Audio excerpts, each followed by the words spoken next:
Yeah, this guy had loved was 3 layers thick.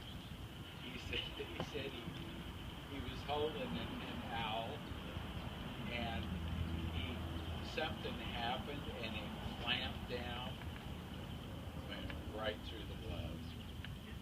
I don't doubt it. He just had a little pricks, but it was really. He said the grip like this was just tremendous. I know one time I was putting one of the birds away, and I think it was the wrong way. This bird had very, real severe wing injuries, could barely even fly.